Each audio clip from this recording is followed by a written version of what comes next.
Keputusan Jokowi terbitkan peraturan presiden pengganti Undang-Undang Cipta Kerja dinilai lecehkan konstitusi.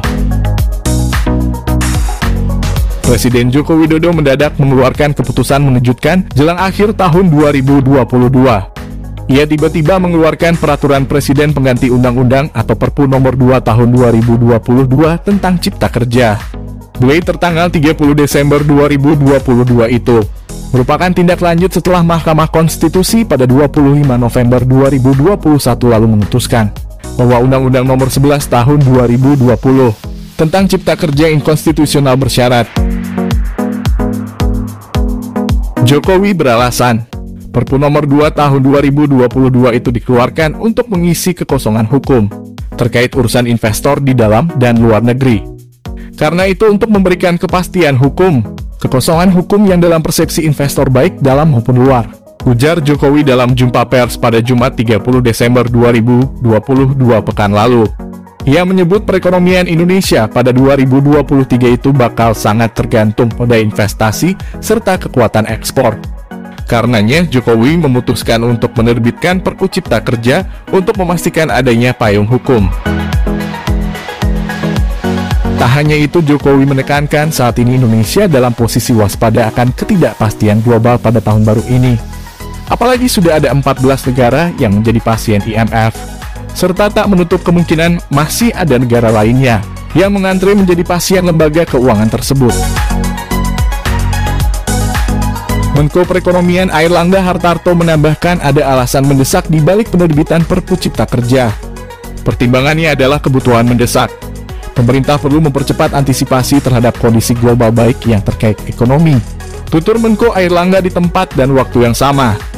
Ia beralasan kondisi mendesak tersebut karena perekonomian global akan menghadapi resesi dan ancaman peningkatan inflasi serta ancaman stagflasi. Jadi kondisi krisis ini untuk emerging developing country menjadi sangat real. Dan juga terkait geopolitik tentang Ukraina, Rusia, dan konflik lain juga belum selesai. Dan pemerintah juga menghadapi tentu semua negara menghadapi krisis pangan, energi, keuangan, dan perubahan iklim. Tambah Airlangga Hartarto. Keputusan Jokowi menerbitkan Perpu Cipta Kerja langsung dikritik oleh mantan Wakil Menteri Hukum dan HAM Denny Indrayana. Ia menyebut Perpu tersebut sebagai pelecehan terhadap Mahkamah Konstitusi. Dengan mengambil jalan pintas menerbitkan Perpu, Presiden seolah menjawab sisi kebutuhan cepat, tetapi melecehkan dan tidak melaksanakan putusan MK. Kata Denny dalam keterangan tertulisnya pada Sabtu 31 Desember 2022.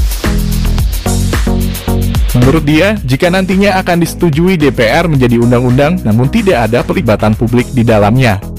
Karena Perpu meskipun nantinya disetujui DPR menjadi undang-undang pasti tidak melibatkan partisipasi publik sama sekali, tutur Denny.